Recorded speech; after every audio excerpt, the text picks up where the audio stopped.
everyone, and welcome back to the Kings of Cold podcast. My name is Brad Gates. I am your host, a C38 refrigeration contractor and founder of Cold King Mechanical, a refrigeration service, maintenance, and repair company here in Southern California. I'm excited to introduce you to today's guest. He's becoming a rapid growing sensation, if you will, on Instagram and social media. He's new to the trades, but he's learned a lot, and he's been around construction for a lot of his years in his life, and we're excited to have him on the show today and have him share his story with you.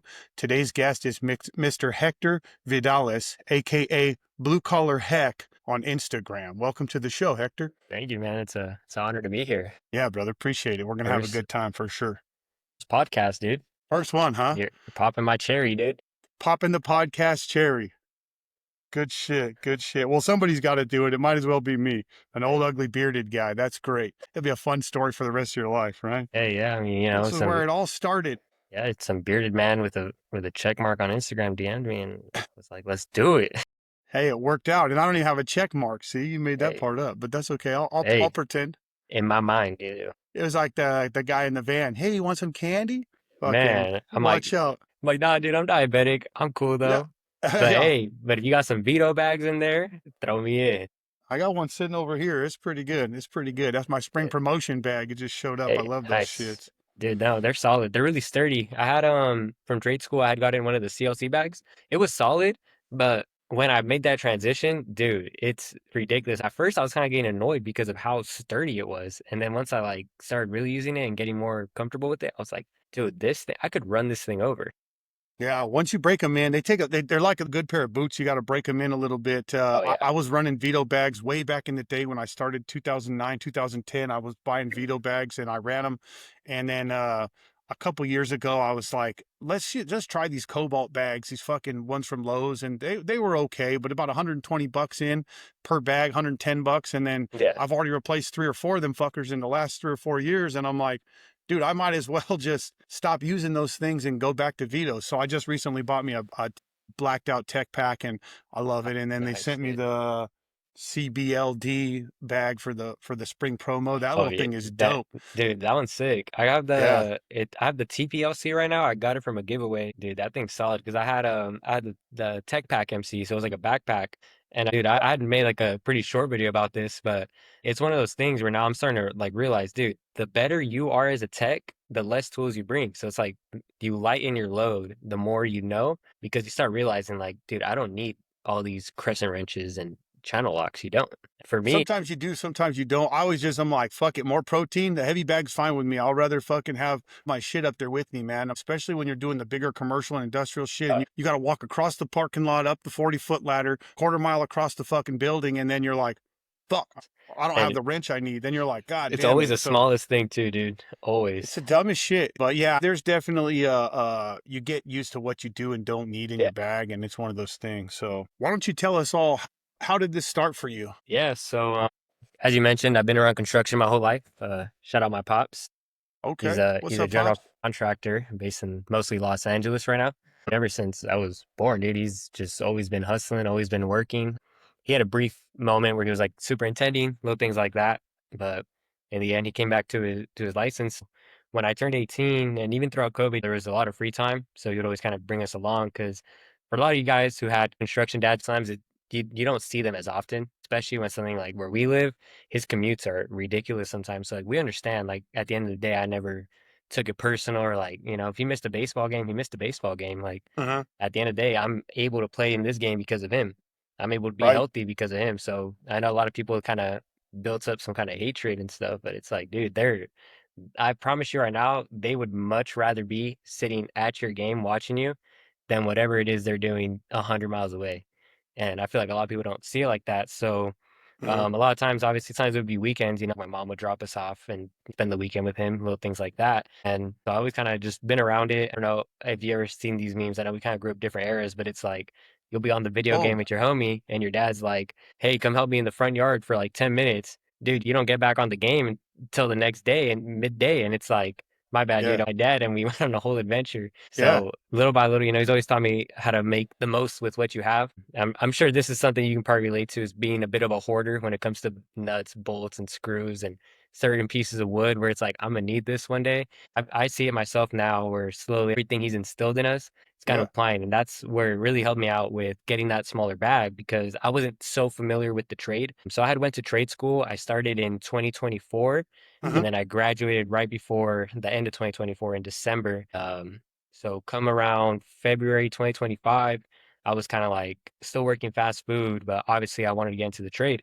I'm kind of looking around, job hunting, and nothing really sticks anymore. Trade school doesn't really carry the weight it used to. Hmm. Like I know a lot of people who went there didn't learn anything, and we have the same resume. So I don't blame companies for not taking a chance on certain people's, but it's one of those things where it got to the point where I was like, well, you know what?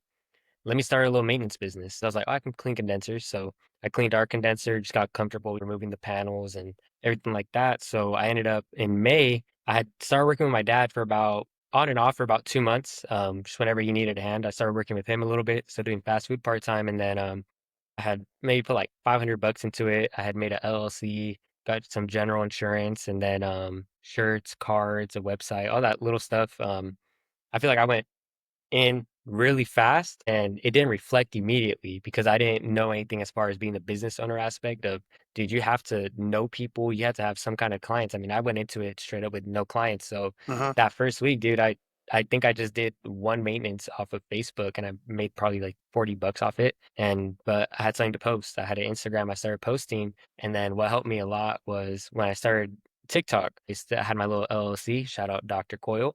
Um, I would Okay. post everything, whether it was a maintenance, I would just keep posting, posting, posting. And little by little, I started getting a lot of hate. So much hate, dude. I would do maintenances. Everyone was just like, you're just another truck in a truck. And meanwhile, it's just getting me more views, more likes, more followers. And it got to the point Okay. where I started rage baiting too, where I was like, you know what? I had one of my coworkers from Sonic, they were having issues with their AC. They had a bad capacitor.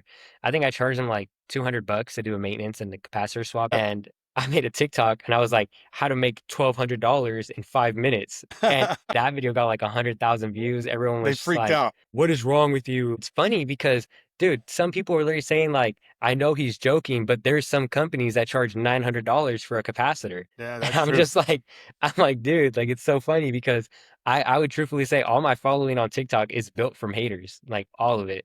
I would truthfully say not in like a corny way. I didn't have that much support. Like I had some mutuals I became friends with, and I just always thought it was so funny, dude, where I would post something, just rage bait everybody, and they're like, that's not how it works. And I'm just like, dude, I've been doing this for 3 weeks. Like, That's funny. so I went straight to the fire, dude, just straight So into the it. haters, so the haters made you. I love that. That's pretty Dude, funny. I didn't mind.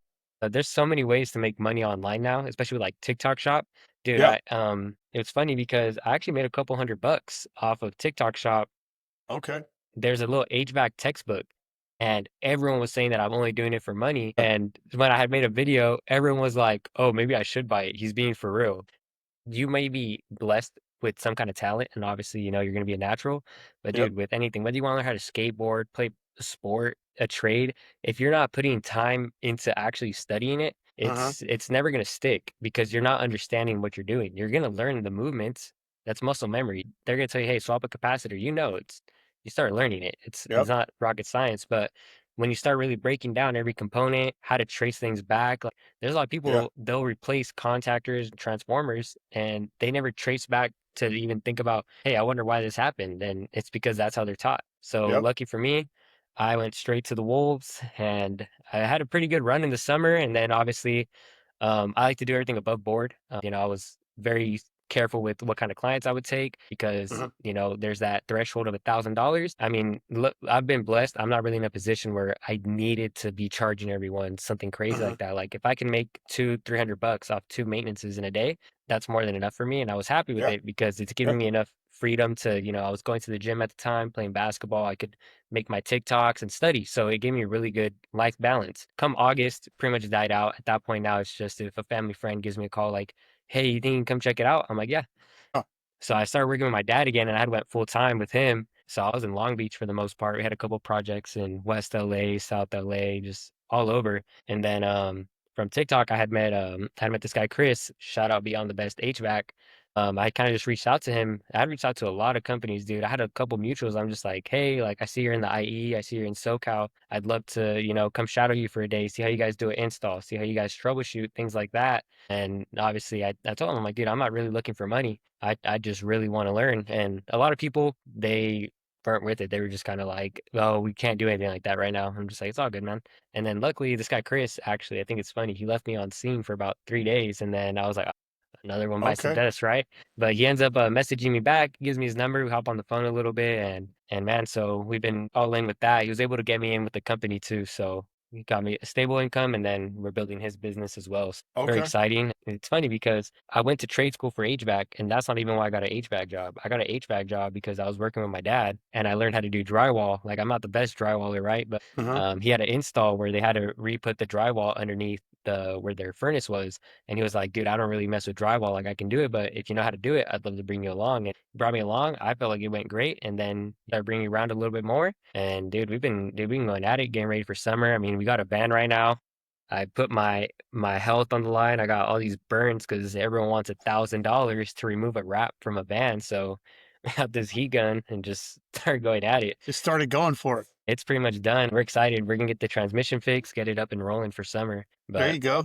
There little you by go. little, man. I tell people, truthfully, if you've never done anything in HVAC, you're not worth anything to a journeyman. You're not worth anything to a business owner. But if you offer yourself, hey, I just want to shadow you for free, an opportunity is going to arise. But not a lot of people want to do that. They want to come in and start at 25 an hour, and they want a van, and they want their gas card, and they want all this. And it's like, dude, you're fresh out of trade school. And I promise you right now, from experience, trade school helps you understand theory, why things are happening. You can understand it better, but the actual job itself, you're not going to learn it until you actually experience going into someone's house and seeing frozen coils and really Yeah. putting on your gauges and Yep. taking your subcool and superheat. Like, I don't know how to say, it's like makeshift situations. I mean, some of the stuff we did, I thought it's helpful, right? Like for schematics, sometimes what our instructor would do, he would, get a unit, pre-wire everything, and then he's like, make this thing work. Yeah. And it's just like, dude, I'd be looking back at it like, never in my life am I gonna find my 240 volts on neutrals and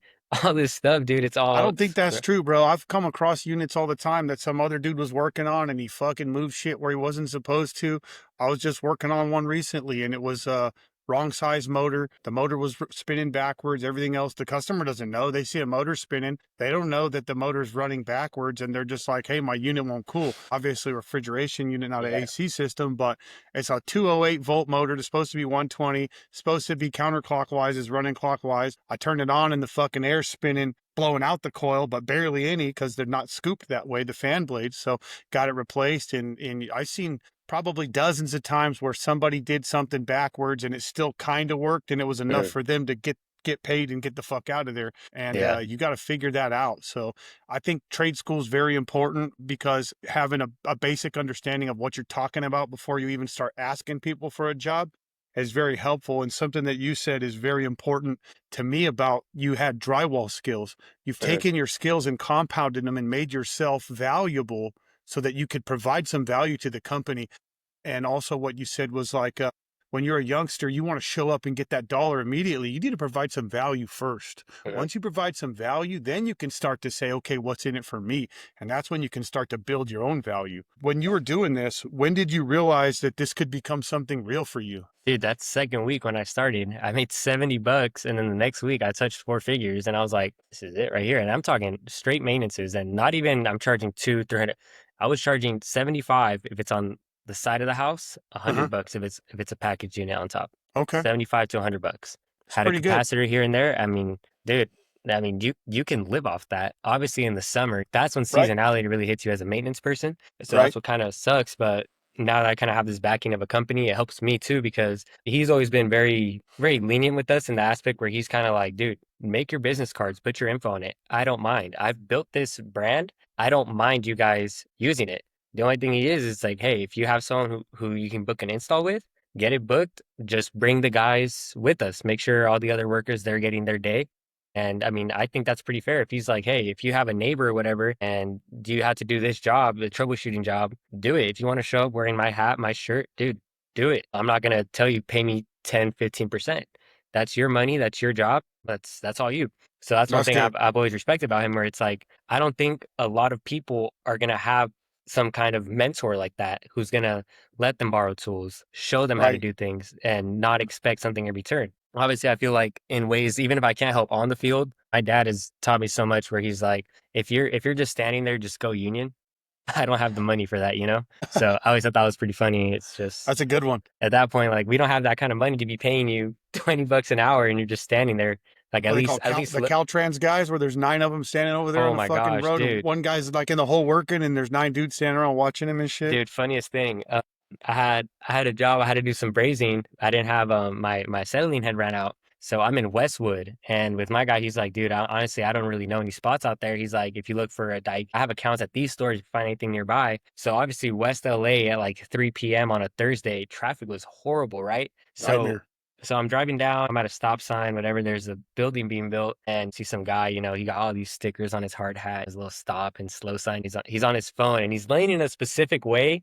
He's comfy, right? So I traveled down 20 more minutes, get to the spot, get my tank filled. I'm coming back. Dude, when I tell you it's probably been an hour and this dude's standing the exact same way, same head posture. I'm just like, bro, this guy probably just made prevailing wage off that, dude. Like 40. This guy's just sitting here getting paid to fucking scroll. And I'm not gonna say it sucks. I mean, at the end of the day, dude, if you can make that money and be comfortable, I'm not gonna knock it. Me personally, I'd be trying to climb rank. Yeah, if That's you can that's just sleep at me. night with that, that's fine. That's not my cup of tea really either. And I work for myself, so I'm about to get the fucking job done and get the fuck out of there. I gotta Yeah. go. But that's how it goes. What do you think is the hardest part of this lifestyle that people don't see? So this obviously is very subjective, right? For me personally, I'm not trying to hype myself up, talk too big about myself, but one thing about me, dude, I don't care if it's $60, $1,000. I don't care how much money can be made, dude. If someone calls me and is like, "Hey, can you come check on my unit?" Dude, send me the address. I'm there. If I don't have anything important, if I don't have a family thing, I mean, it sucks with my girlfriend, especially. I know she feels it more than anyone. We can have a little movie date planned, whatever, and I'm just like, dude, I got 200 bucks on the line. I gotta go. I gotta go down the hill. I gotta go over here. Like, I think it's just that. I mean, I'm sure once I progress a little bit more in the trade, I'll feel more comfortable stepping away, taking more time. But I feel like right now I'm pretty young. I'm still pretty mobile. I want to make the most of it. Especially right now, I'm still trying to learn. I don't want to be the guy who begs for work and then is like, "Oh, dude, I can't. I'm gonna go to dinner with my girl." It's like, "Oh, it's your guys' anniversary?" No, I'm gonna just go to dinner with my girl, and it's like it's fine. But to someone else, it's kind of like this guy's not trying to work. And I've They're always seen saying that. being available all the time to take Oh yeah. calls as much as possible is the hard part for you right now in the trade Oh, that you think is the hardest part that people don't know about. dude. If you are comfortable saying no and you're one of those guys who likes taking time off, I'm not saying you're not going to amount to anything in this trade. It's going to stunt your growth so much. I mean, Yeah. the way I see it, the more you do, the more you learn. It's really Hmm. that simple. Hmm. It doesn't matter how many videos you watch, how many followers you have, how many, stuff you post. At the end of the day, if you're missing different jobs, different kinds of things that you're not familiar with, that's Yep. that's money you're leaving on the table, one. Yep. But the way I see it, it's with a lot of these guys, clock in, do the job, learn what they learned, and then that's it. And at the end of the day, people are complacent with that. I'm not going to tell someone how to live their life. But for me No. personally, if I stay with a company, dude, I want to be that head guy. If I build my own company, I want to build it the best way possible. I don't want to cut corners. I want to make sure I know what I'm talking about, not just passing tests. Because, dude, there's a lot of stuff I came across. Like people talk down on me because, I was just some 19-year-old kid with a truck and a drill running around doing what I could. I don't want to start no beef, but I saw your video with Total HVAC and it was kind of like his biggest pet peeve right now is unlicensed contractors.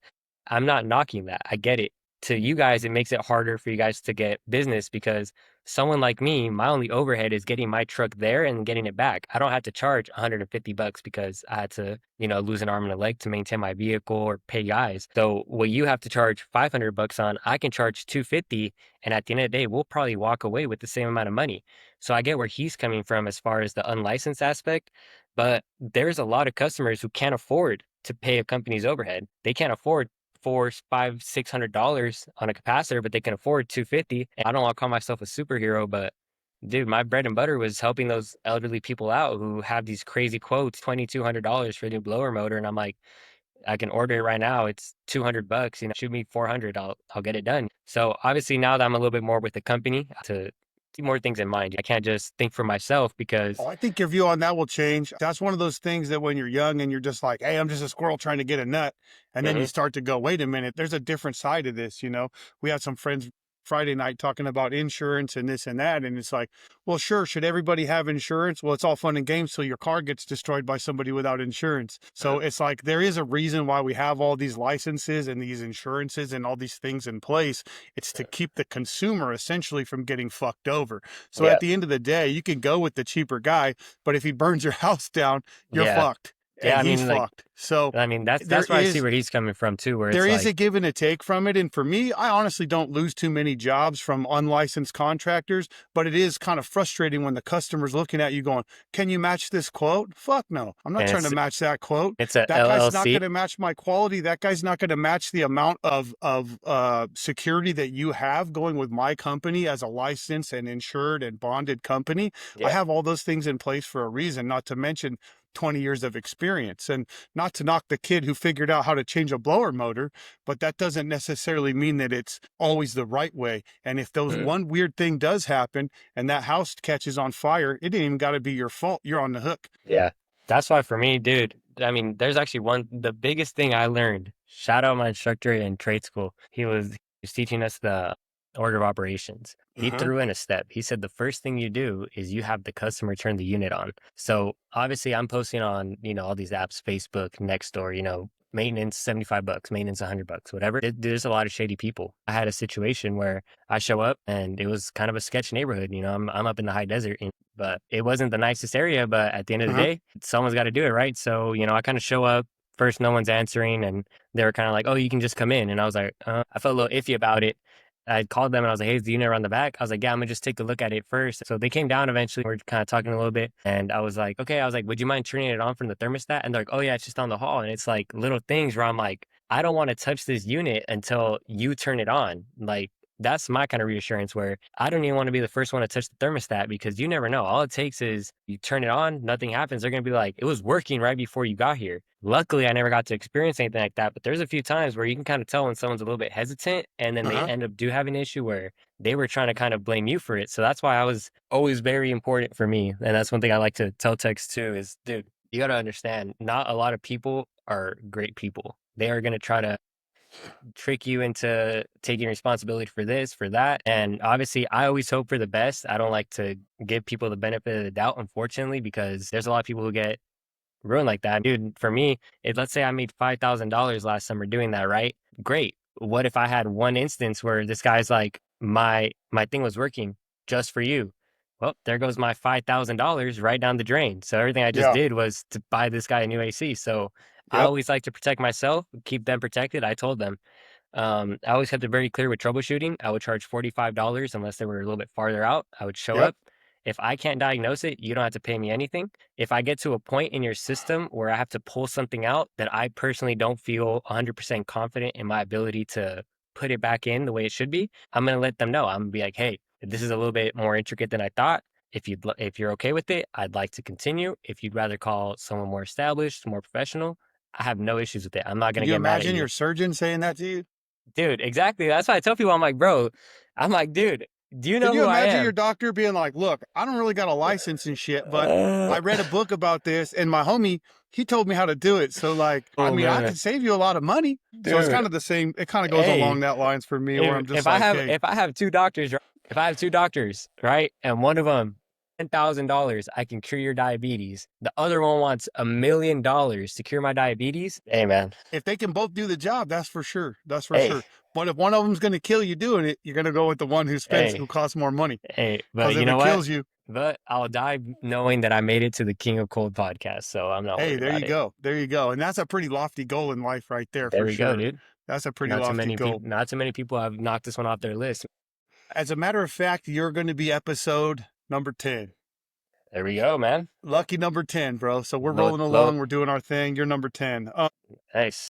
Was there any days so far in the trade that almost broke you where you're just like, you know what? Fuck this. I think I'm Actually, going back yes. to fast food. Speaking of a blower motor, dude, my first blower motor, dude, that's so funny. Yeah, so I was doing a blower motor change out. The most I had done, I pulled them out, give them cleans and stuff. Dude, this one was just ruined. When I pulled out the screws, that thing had gotten all stripped. It needed a whole new motor, belly, but like everything. Bro, when I tell you to save my life, I could not get the wheel, like the actual wheel to line up, like fine for it to not hit anything on the cage. Now I know what I should have done because I'm trying to like hold it up with one hand while I do this and I'm trying to, but now I found out my meta. You get it on the blower and then you start to tighten and then you put your set screw and I don't know if I explained it right, but for my process, I got it down now. Dude, oh my gosh, I'm at a Home Depot. I have like 20 Experience. different washers and bolts and nuts. And I'm like, my girl's calling me like, hey, are we still gonna hang out tonight? And I'm just like, dude, I love you.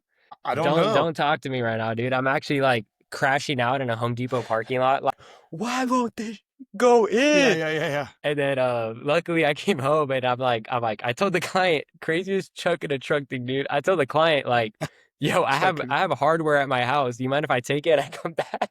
Okay, okay. Luckily it was one of my homie's friends. He wasn't worried about it. And so I get there and I told my brother, I'm like, bro, I know you don't do HVAC. Dude, help me out, dude. I cannot get this thing to balance. It was a So we're team like, effort.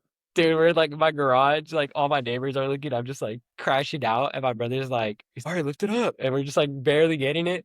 Dude, finally got it to stay, dude. It was the little legs. Like, you know how on the belly band they have like the legs, like the clamps that actually go on the unit? Yep. Dude, I was putting them backwards. So Uh, they were like upside down. That's why I wouldn't stay. yep. And yeah, that one, dude, my girlfriend remembers that day for sure. I was just Yeah. like, I'm like telling her, I'm like, dude, I'm about to crash out in a Home Depot parking lot. I can't get this to work. His And the job to worst whoop your ass. I literally tell her, I'm like, and she's like, well, can you just like put it back together? I'm like, that's the problem. I can't. Trying I can, to. dude, I don't want to go back to that house because I can't even put it back in.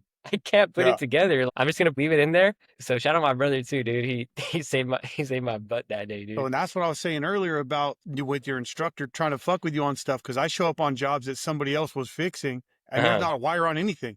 Yeah, There's no fucking wires anywhere, and there's no diagram. The diagram's all washed out. It's rotten. So you just have to rely on your understanding and your experience and knowledge of those components. Of course, now you got AI and every other fucking thing where you can start pulling it up real quick and it helps mhm, out. To where back in the day you didn't have that. You just had to fucking know this shit. Now yeah, it's a lot easier to be able to find what a part is and how the part works and how the part's supposed to be wired. But if you show up to a unit and there's not a fucking wire on the thing, because somebody completely unwired it, you're gonna have to fucking figure that out, and it's gonna yeah. be your experience And that dude, gets you that's what there. sucks. I mean, dude, the hardest thing to solve in HVAC is a man-made problem. A lot of people are just trying to make sales, and it's the worst thing because they'll see an older gentleman, an older lady, whoever it may be, and they're just like, their unit's already 20 years old. I'm not even gonna bother with it. Let me pull a fuse out. Let me flip their disconnect. They do shady stuff all the time, man. It sucks. I mean, dude, I've had someone like they put a ridiculously sized capacitor in a unit. Dude, it was like a regular 3-ton unit.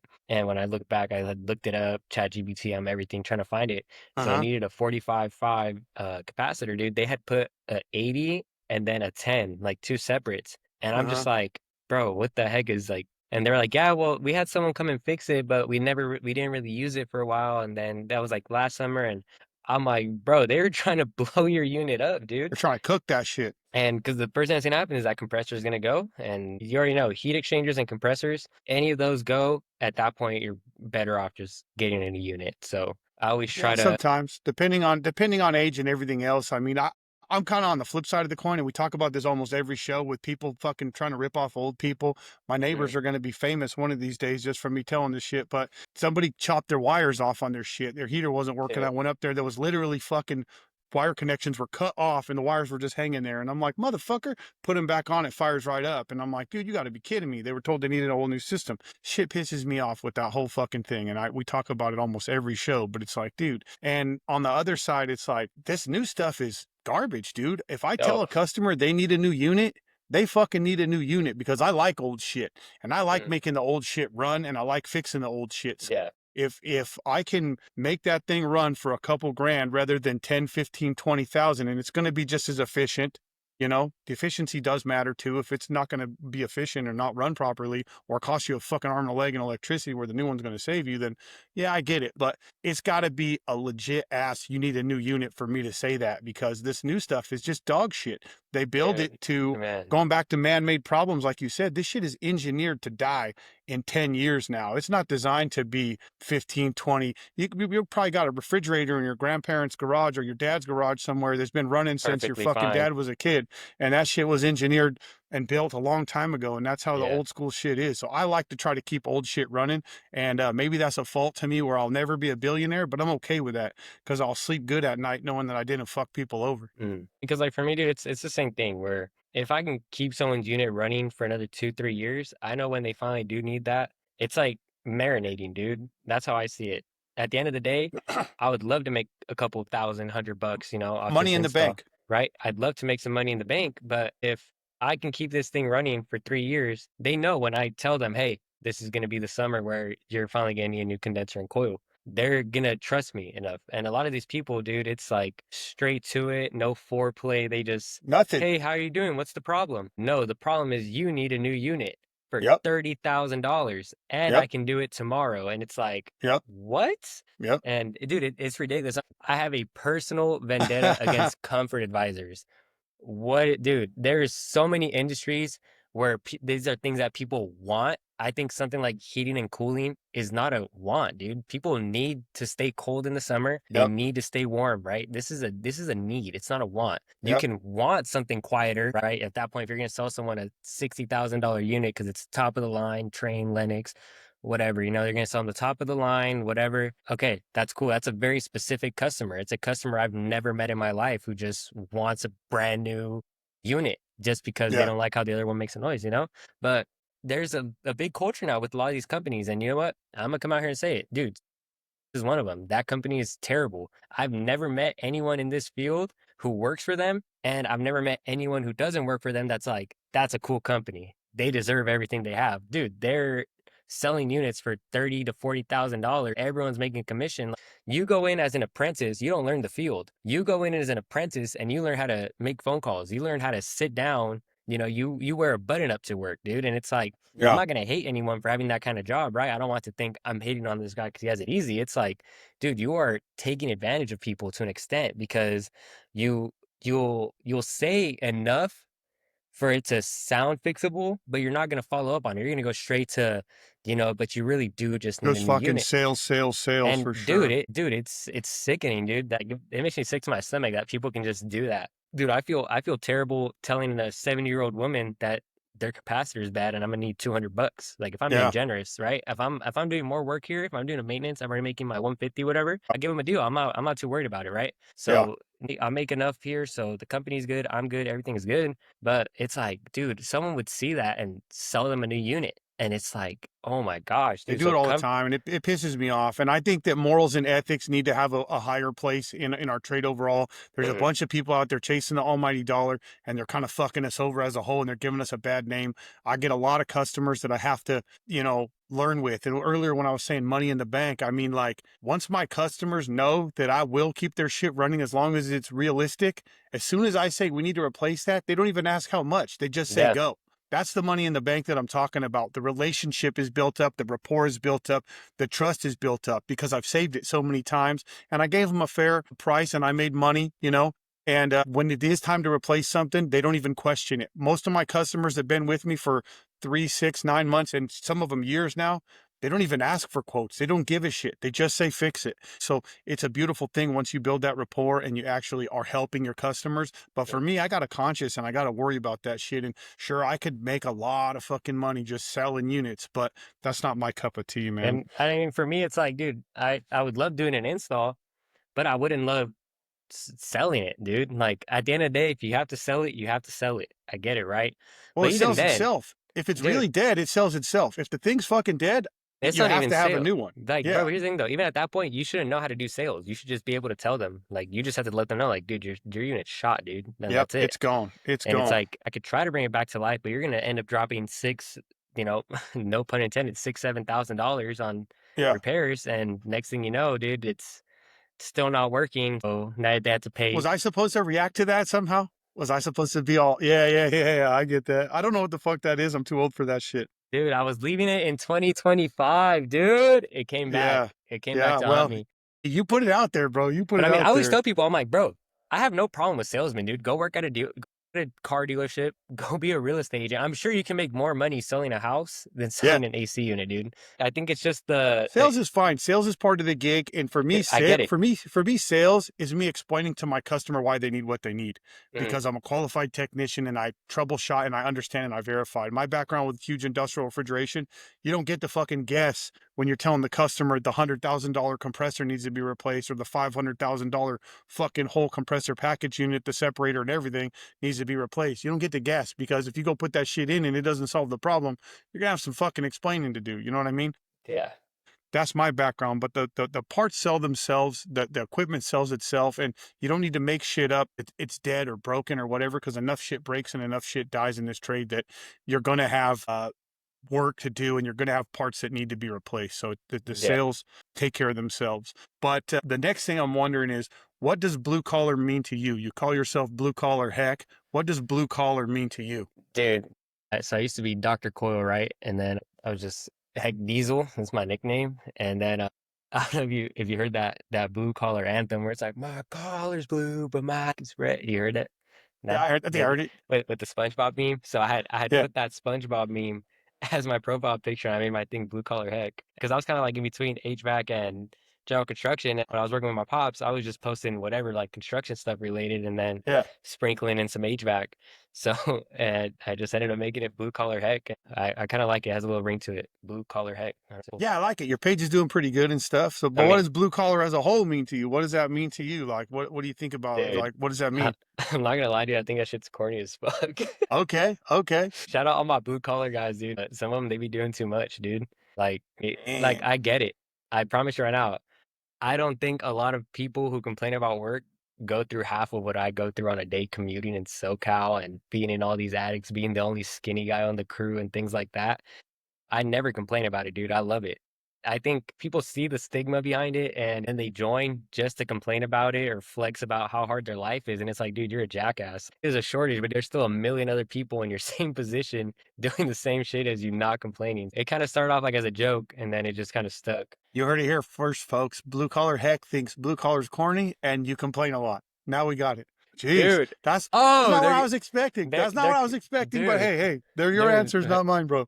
Think that shit's funny because it's like at the end of the day, I love it, right? Like I grew up around this culture, especially being Mexican, dude. Every Mexican always has someone doing construction, whatever it is, not trying to be Yeah, racist or stereotypical. It's what we do best. right. Whether it's landscaping, concrete. I mean, dude, it's always somewhere, and I think I'm blessed with it because it gave me a lot of my work ethic. I mean, I'm not trying to boast or anything, but my dad's done pretty well for himself. I've Uh-huh. always had a roof over my head. I've always had clothes, but yeah, dude, you got to learn how to work for stuff yourself. And that's one thing he instilled in me from a really young age was work for your stuff, not trying to get all, political or whatever. As a man, you're supposed to be a provider. And if you're getting everything provided to you, it's not going to be a second nature to you. Like for me, I don't mind letting my girl pay once in a while, whatever. Like sometimes she just really wants to pay because she works and she gets her money. And she's like, no, I really want, that's cool. But for me, I want to pay for everything, whether it's putting gas in her car. That's just who I am. Someone might say that's cringe, whatever. I don't really care, dude. Me and my That's girl are good. locked in. Good for you. I got to take care of her, man. It's a lot to it. Like that right Yeah. there. Like I promise you right now, like blue collar heck, not that it doesn't mean anything to me, because it means a lot to me that this is the name I started my Instagram with and I've grown so fast and I'm so grateful. Yep. But I just think it's so funny, dude, because I know people who work twice as hard as me, been doing this a lot longer than me, and they don't say anything about it. I mean, dude, that's just what they know. They clock in, clock out, stack their money, raise their family, and like that's it.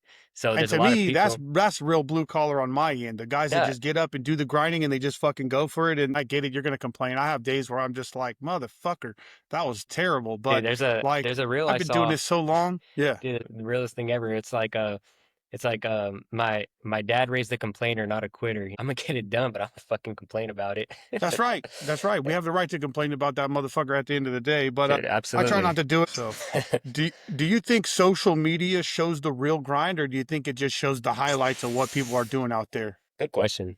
The way I utilize it, I want to use it kind of as a platform to just kind of show that you don't have to go through a 6-year apprenticeship to really learn the trade. Obviously, it's important to get experience. I use it more to teach things that I wish I was taught a year ago. So whether it's something as simple as setting your multimeter to the right meter, understanding that on thermostat wires, the colors don't matter. What matters is how they match. You just have to match it to the board. So Sometimes people will open a thermostat and they're like, "Wait, why is blue my fan?" It's like 'cause the color really doesn't matter. The wires More don't props know to their your trade color. school instructor right there. More props to your trade school instructor with those He, mixed up wires because he, they do get yeah, fucked up. But you're because I'm right. like, It doesn't matter what color they are as long as the same. It could be it fucking rainbow colored. As long as the rainbow colored one's on the right terminal on matches. the roof, I that's what mean, dude, matters. it's really all it is. And I mean, there's a lot of stuff people don't really teach because there's a lot of things that are just I call it common practice. They try to teach you the processes of the big stuff without really explaining how to get there. So at the end of the day, dude, 9 months is nothing in this field, dude. As far as knowledge goes, you Yeah. can be in a classroom for 9 months, be on the field for 9 months. And I promise you right now, that second year when you start applying it and you start learning the even deeper levels of it, because for me, I think of it like as a tree, right? So you have your basic knowledge, right? You have all your theory and stuff like that. Every time you learn how to do something, now you got a branch. And all Yeah. that branch has twigs and those twigs have leaves. And dude, that's why I love so much about this trade because I could have stayed with my working with my dad, but truthfully, it's a lot. And I'm not gonna sit here and sugarcoat it, dude. Being a general contractor, watching all these people, it's a lot of management. It's a lot of focus and it takes a lot of discipline. And it's something I feel like I could do, but I feel like I wouldn't be as happy doing it as far as having my own crew and just focusing on one thing and mastering it. There's that saying, jack of all trades, master of none.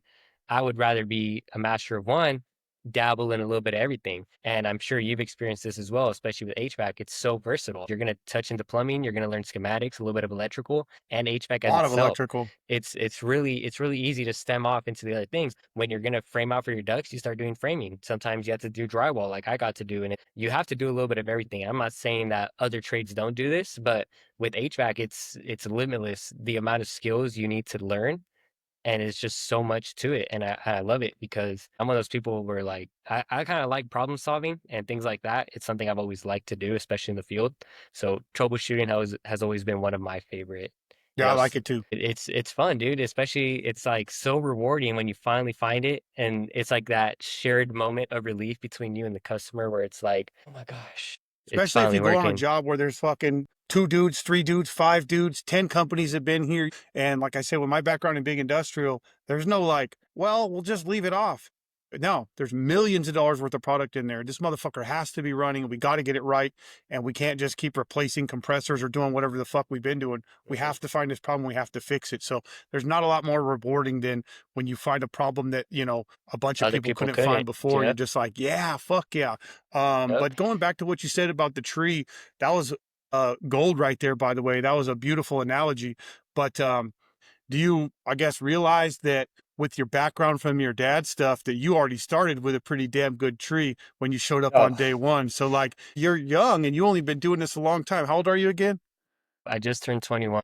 You just turned 21. So, you haven't been doing this a very long time, but your tree was already pretty much fucking grown when you showed up. And it maybe Yeah. took you a while to realize that. How do you feel about that? I mean, dude, it's one of those things that used to suck growing up because we have a property where my dad has all his trailers and stuff like that, and Hmm? he'd wake me up 8 a.m. on a Saturday, like, yo, we're gonna go over here, and I'm just like, oh, and it's so funny because last weekend we didn't have any work, so I'm over there, stocking up my truck, washing it, doing all this stuff to it, and I was talking to my mom, and she's like, dude, you're just like your dad, and I'm just like, he raised me, dude, and growing up, I'm not gonna sugarcoat it, Dad, if you're watching this, it was annoying as fuck. It was super fucking annoying, dude. There was times where I just wanted to fucking sleep in, and he's like, "Dude, you're a fucking grown ass man. Wake up." And I'm like, "Fuck, dude, mind Yeah. my language." But that's one thing where growing up, I mean, it sucked. It was ridiculous. It was a nuisance. But now that I have to do it, and I have my own stuff that I want to organize and Yep. throw out and all this stuff, Dad, I understand it now. So I mean, there's so much little stuff. Whether it was, it's like, hey, there's gonna be an electrician there today. Go kind of just watch them. And that had so many opportunities that a lot of people Yep. don't get, especially as far as experience. So, I'm watching these Yep. guys run Romex. I'm watching these guys do this, and you Hmm. learn so much just by watching if you really want to. It's one of those things Yeah, where, yeah, absolutely. dude, you can sit in front of someone like this for fucking 6 hours, and then be like, I didn't learn anything. Or Yeah. you can sit there, watch them and start learning, oh, what tools do they use during this process, and start handing Yeah. them stuff like, hey, what Yeah. do you need next? And the more you involve yourself, for me, it's all about making memories, dude. So if you're not making anything memorable, if you're not pointing anything out to yourself where it's like, oh, low key, this was something that was crucial, and you don't make those mental memories, it's not going to stick. So for me, it's understanding processes. For me, it's everything has a process, order of operations, however you want to phrase it. So Hmm. when I first started doing installs, right? So I feel like the traditional way to learn is you start off in troubleshooting, technical work, and then you transition to installs. But there's people now I'm learning where it's backwards. I've met a lot of installers who can't troubleshoot, and it's not A to lot of diss, but guys it's are only installers, and that's where they start. I mean, the installers are ideally the entry level position. And for me, mhm, installation is hard as fuck because I've only done a couple of them my whole life. I don't yeah, do that. I've been a troubleshooting and repair guy. But a lot of guys that do installs can't troubleshoot and they have no idea what any of yeah, that shit is. They just know how it goes yeah. together. Yeah. They can't troubleshoot like a lot of people I know who can't Yep. install. So Yep. it's crazy to see how drastic the changes are because it's very different skills. Building your processes, if you will, and that's the way to do it. And it sounds like what you're doing really well, and that's obviously how you've gotten to be successful at your age so far. Is you're stacking skills. You're taking the skills that you've learned from your pops. Shout out to pops, he did a good job making you learn this shit, even if you didn't want to. And then you stacked those skills on top of other skills, and now you have a very heavy baseline for such a young man. And you can take all those and put them together and go, look at me, I can install, I can do drywall, I can troubleshoot, I can repair. That's Yeah. pretty cool. I mean, the way I see it is, dude, make yourself valuable. If I couldn't do any of this stuff, right? I know I have a camera, I have a drone and all these little things. So I've told him if you need help making videos, let me know. Like, you just have to provide some kind of value, dude. Is this kid gonna bring for my team? I mean, he doesn't know how to do anything. I've never met him. So it's one of those things where I'm like, okay, I can do so much, but if it's not needed, what am I supposed to do now? So if I get that opportunity, be putting the tools back in the bag. Yeah, I'm gonna be sweeping. Yeah, I'm gonna be getting the bag. And a lot of Yeah. people hate on it because they're like, "Oh, this guy's just a kiss ass." Yeah, dude. If this guy's making me an extra $1,000 a month, I'm gonna be a kiss ass, right? Like it's And that I'm here to simple. get the fucking job done. I'm here to help whatever I got to do to help the team get the job done. Mhm. And what's pretty unique about you, I think, is you're a 21-year-old thinking like somebody who already owns a business because you did already own a business and you were responsible for the whole damn thing. And you've seen your dad do it for so many years. I don't give a fuck who cleans this shit up off the floor. Like with me, I own my business, but I'm also the janitor. You know what I'm saying? I'm Yeah, also the maintenance guy, the sales guy, the parts guy, and all that shit has to be done at the end of the day. If I'm the guy on the job and I'm the contractor, I don't give a shit. I'm still going to be picking up the trash. I'm still going to be talking to the customer. I'm still going to be helping the guy carry his fucking tools out. If I got another guy in the job, my tools are already at the truck and there's another dude unloading, I'm going to help him get his shit done because that's what it yeah. needs to be done to get the whole job done. And I'm here for the fucking team, which, I'm my team right now, but I think that's an excellent mentality for somebody your age to have, to just say, Thank hey, you. these jobs need to be fucking done. Speaking of young guys, what do you think the young guys are getting wrong these days? What are they missing? Point of what we do. All right. So Okay. check this out. Okay. Everyone has a different goal when they step into a house, whether it's they want to make the most amount of money, they want to build a relationship, whatever it Uh-huh. is. Dude, I feel like the whole point of this industry is to provide a service. So make the most of while you're there, right? People never know. You never know if you're going to step in this house again. So some people want to take out the most that they can. If they can sneak in a UV light, they're going to do it.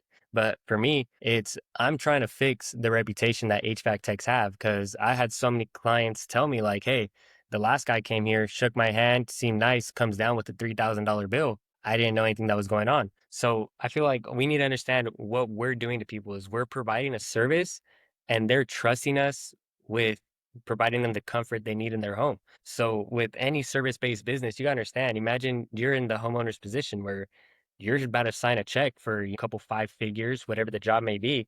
Think about how you would feel if you hired someone acting how you're acting. A lot of people, my dad calls them motion lights or lights or whatever. They're great at working when someone's watching. So Uh-huh. understand what you're doing for each client and Uh-huh. what they want from you because that's how every relationship starts. Nothing is going to be one sided. It goes both ways. They have something you want, money. You can provide something they want. So you go get your job done, make them happy, get your money, and you're good to go. But I feel like a lot of guys get kind of hung up in each job and they try to make the most of it as far as getting rich off each customer. And I Uh-huh. think that's the worst way to go about it. And it just all cycles back to sales, dude. I promise you right now, I have such a No, I love that. such a low gut hatred for them, dude. I can't stand people like that because it's like Yeah. anyone can sell a unit, not everyone can fix one. Simple, Yeah, you know? I love that. And like you said, the point is to help your customer. And you are right. We are there for money because nothing's free. But I can sense that you're a little bit like me in the point where you're there for that gratification of knowing that you fixed it and you helped somebody. You know, I just did an install yesterday. I only do AC stuff for friends and family. Mm.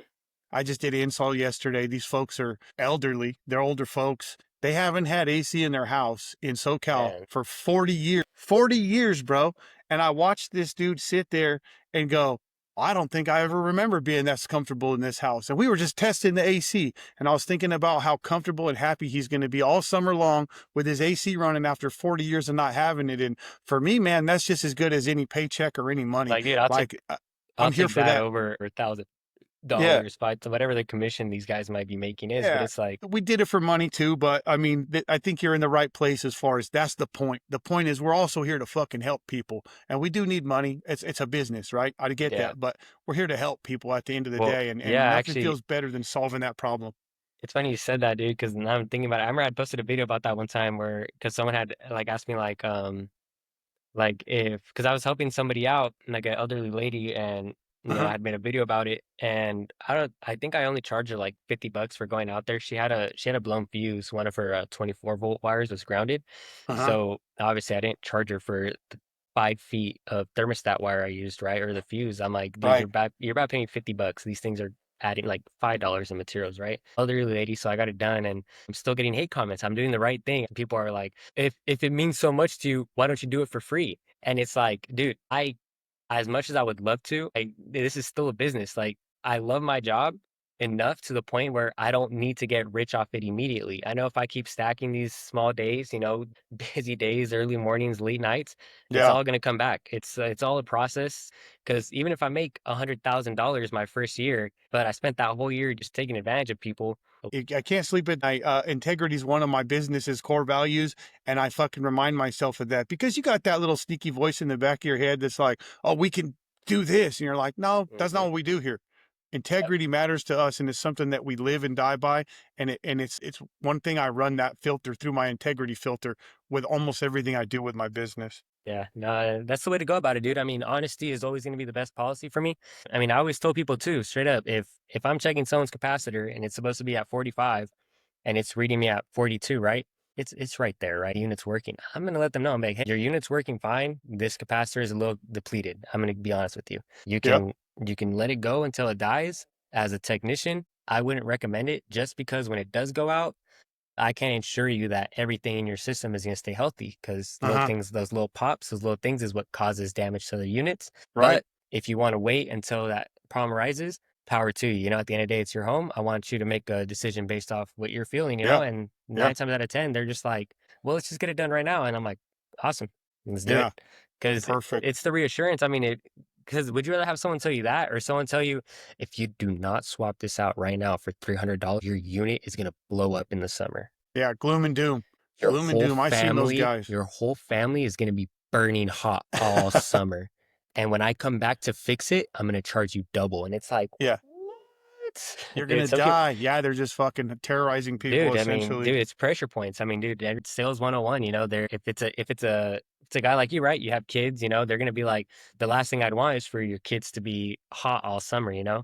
I don't want if they see you have a pregnant wife, I want your wife to be comfortable right now, not Yeah, trying to that's for overstep. sure. They I'm all know, dude, because my they kids all they live in train their for own this. houses, but it's And all good. I promise you right now, if they sent green guys like me through the type of schooling and programs they put them through for sales, for actual technical work, the world would be a much better place because people would be fixing things. But right now, Yep. especially as a young guy, dude, imagine you break into the field, no HVAC experience. They're paying for you while you're learning how to do sales, and your base salary, you're making whatever, you're making 48,000 a year base, but you can make 10% on everything you sell. Uh, Bro, if you sell a unit for $20,000, that's an extra 2,000. yep. So even if you sell, let's say you sell 2 units a month, right? So you sell 1 unit every 2 weeks. That's an extra, what, $4,000 you're bringing home? Yep. You just doubled your income Yep. off 2 units. All it took was two families that you took advantage of. And at the end of the day, I'm never gonna hate on someone for making money, but you can do the same thing, make even more money in a different industry. but Yeah. they don't want to because they know the advantages they have in something like HVAC, where Yep. it's a need, it's not a want. You can go be a car salesman, but at the end of the day, someone drove a car to get to your dealership, right? So they don't really need a car right now. People Yep. want cars. People want Yep. this. People want all these things, but they know firsthand what it feels like to be without AC. So they know how to sell it to people, and it's just, man, For sure. it's For it's sure. a plague. When you're looking at big picture situation, like long term, what does success look like to you?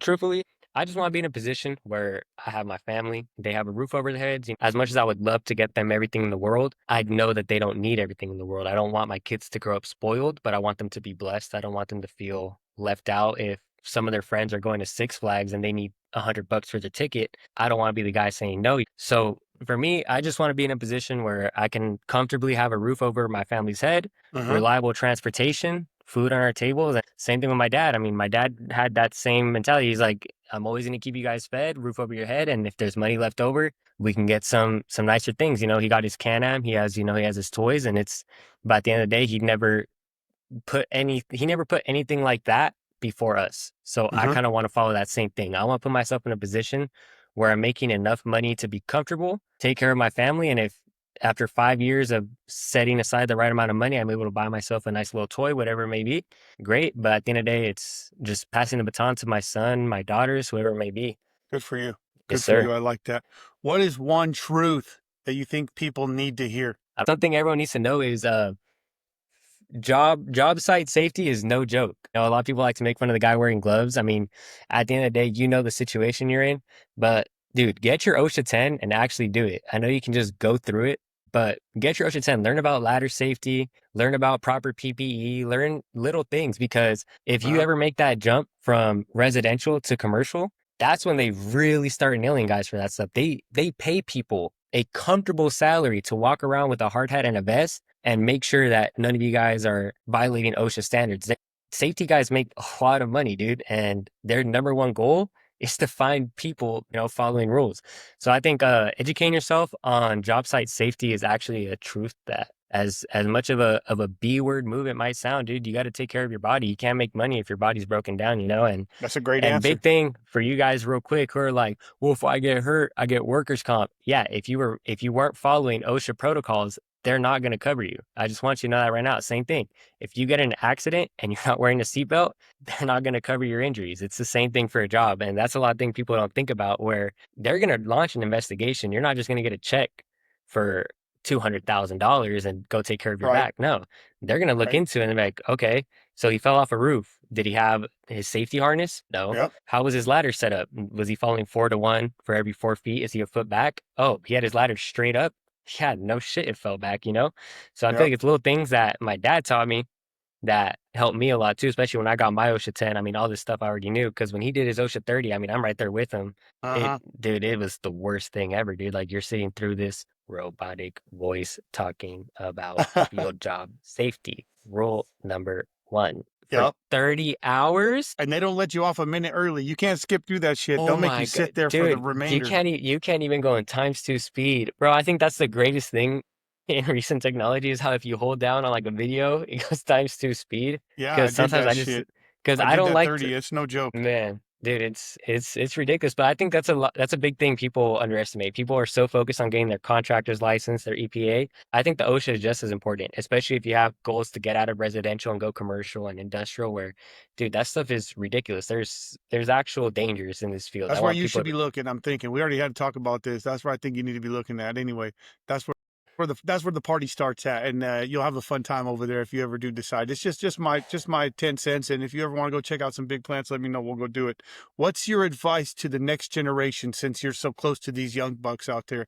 What's your advice to these fellas? get yourself a trade, stack that money, learn to stay busy, learn to say no. It's that simple. You don't have to go out every Friday night. You don't have to go out every Saturday night. You can stay home, you can rest, you can study, you can go to the gym. I'm not telling you guys to be robots, but you got to have work-life balance, and it goes both ways. You can't be all, party hard. So I think right now, Yeah, no, I was talking trash about the blue collar earlier, but I think right now the blue collar industry as a whole is one of the best places to go, especially as a young man with no direction. If you're kind of in between, I don't know if I want to do college, I don't know if I can afford college. I mean, dude, if you can even get in with a landscaping company, I mean, I know so many HVAC guys who started off in landscaping and they did a HVAC owner's home and eventually they were able to get hired by them and go on. And Mm-hmm. it's one of those things where I think this industry is just there's unlimited growth for you in the aspect where you can go work an office job for 10 years and you're going to get maybe a 20% raise in those 10 years and maybe a title bump.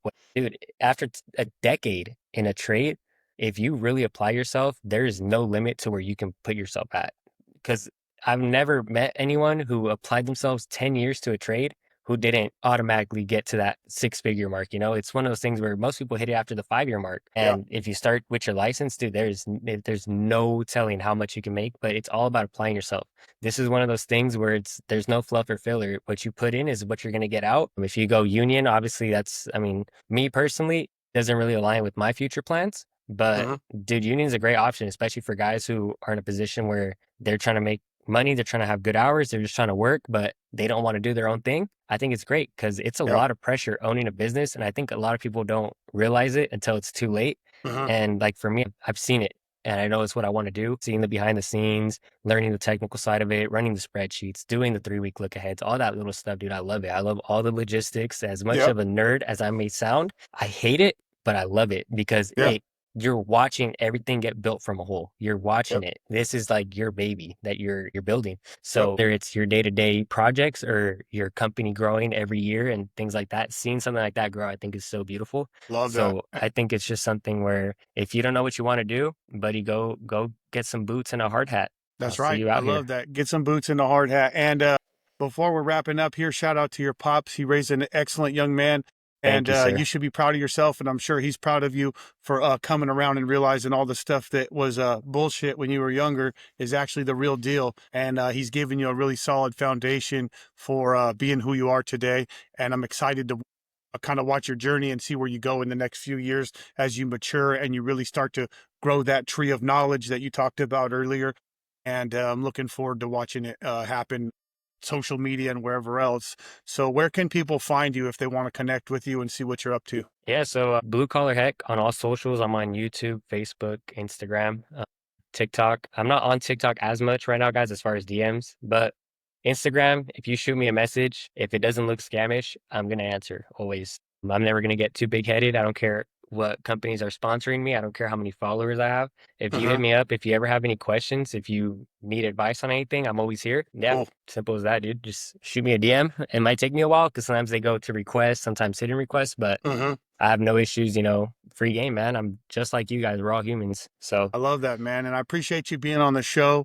Kings of Cold Podcast at gmail.com. Follow us on YouTube. Follow us on Spotify. Our YouTube's starting to blow up, and those numbers are starting to come along pretty good on every single show. I'm starting to see some growth over there, so I'm happy about that. But tell your friends about our show. Tell your friends to tell their friends. I know that the trades are kind of underrepresented, and a lot of the shows feel a little bit stuffy, and I don't mind being educational, but we're here to have fun and just show the different sides of the trades that may be underrepresented. So again, Blue Collar Heck, thank you for being with us, brother. Thank you for your time. It means a lot to us. We appreciate it. And we definitely had fun with you today, man. Thanks a lot. yes, sir, man. It was a pleasure to be here. I hope I was able to inspire one or many, man. One is more Yeah, than none. absolutely. So it's been a pleasure.